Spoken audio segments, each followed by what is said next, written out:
Call it boring, call it predictable, call it a stupid financial system that's very hard to prosper in. Call it what you like.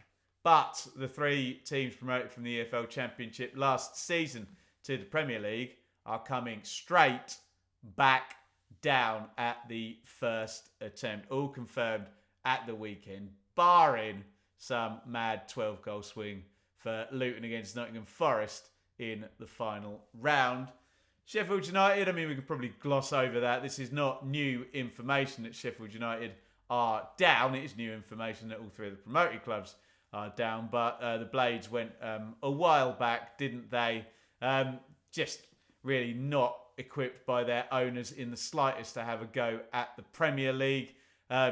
Some sense they were kind of clinging on in the Championship in terms of financially, but they did keep hold of Ndiaye and Berger for that season. Sold them both going into this season. And 101 goals conceded, 16 points. Heckingbottom out, Wilder returns. We'll talk about what we might expect from United next season. Horrible relegation. Burnley, well, they had a good go at it and still went down as well in terms of the recruitment and the spending. I think £95 million spent. They tried to play the progressive football with their young, sort of glittering career as a player, coach there in Vincent Kompany. None of that worked. And whilst I do kind of admire them in the face of lots of people saying, oh, change your style, you know, be a bit more hard to beat. When you look at Everton and Sean Dyche, the former Burnley manager, then, I don't know, did some of those people have some points? Unless Vincent Kompany is playing a very, very long game that involves a relegation and another promotion back, and they'll be better equipped next time.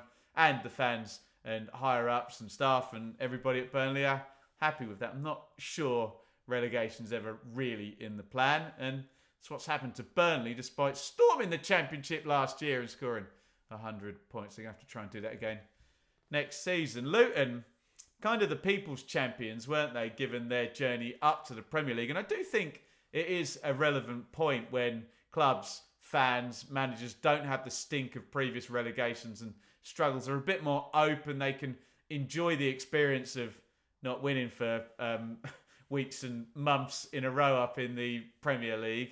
They kept it direct, didn't they? They did so well playing that way with Adebayor and Morris in the playoffs last season to get up. That seemed a sensible way to do it. The spending seems to have been sensible. Bit of a EFL All-Stars assemble, wasn't it, at the start of the season? But no gigantic kind of transfer fees paid, I would suggest. But, again, it didn't work if you look at the binary of did you survive or didn't you? And maybe that's not the best way to look at it. But when we're all kind of frustratedly looking on as sort of EFL fans and EFL watchers of, you know, can you get up? Can you stay there? And I know it's the first time in a long while, but all three promoted clubs drop. I don't know. Doesn't leave a nice taste, does it? And I mean, look at that. Look at that table. If you the gap between Luton in 18th and Brentford in 16th is a mile, isn't it? Like 13 points. And, you know, obviously Sheffield United are another 10 points back from everybody else in their own little ecosystem. And then Forest, well, they had a 4-point deduction, didn't they? So this could have been done a long, long while ago. In terms of on-the-pitch competitiveness, just wasn't there from the three promoted clubs this season. I mean, I suppose you could argue with me that we got a freak season last season where they all survived, didn't they? Fulham and Forest and Bournemouth. And then again, look at the system. Forest had a load of loan players, didn't they? They charged up the table and won through the playoffs with Steve Cooper.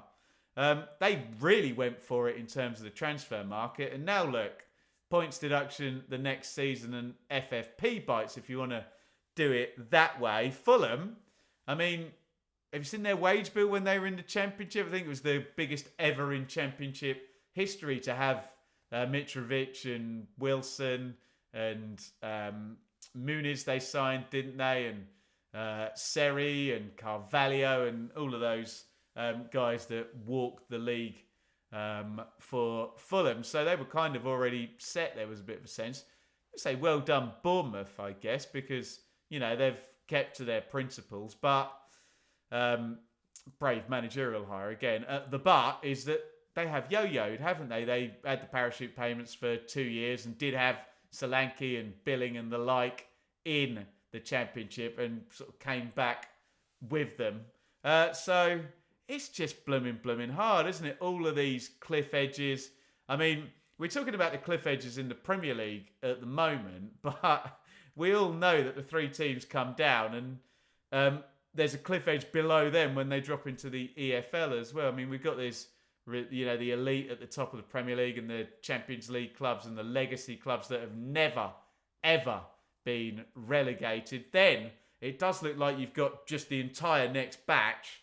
And looking at that table this season, then the bottom 4, which could have been the bottom 3 if Forest hadn't got that points deduction. So cliff edges everywhere. And whilst I always try and argue that, yeah, of course you go up a pyramid, not a cliff, a pyramid, then yeah, the teams at the top have more fans, more money, more gravitas. Fine.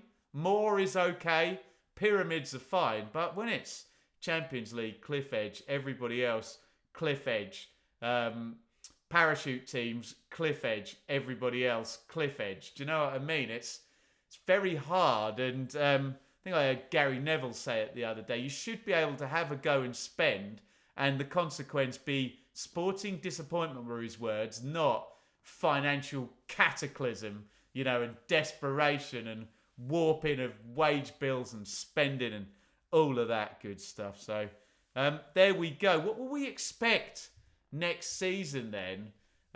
Sheffield United, I'm not entirely sure, because unless they get the ownership out, there was always the sense that it was, again, and we talk about sporting disappointment vs financial cataclysm, there's always a bit of a sense that if they didn't make it up last time round in, while the sort of parachute payments were going, were they out for 1 year? No, they're out for a couple of years, so they would have had 3 years parachute payments, but there's even a drop-off in that from year 2 to year 3, and you would think things would be looking very different if Paul Heckingbottom hadn't got them back up.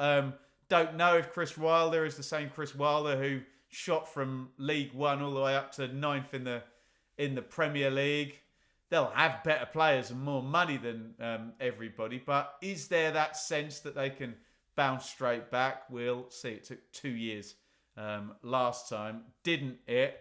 Burnley, I don't know. Feels like that's going to be a far more powerful squad, doesn't it? And this is one good thing about these 3 teams. Looks like none of them are going to change their manager for kickoff in the Championship next season. And Burnley are going to go straight in if they've got players that were there before scoring 100 points and the same manager. And in theory, they've got a better squad now than they had last time. You'd imagine they're going to go right straight to the top to be favourites to win the Championship next season. We'll wait for the odds, but I'm sure a few of you are going to be taking that one. Luton's going to be an interesting one.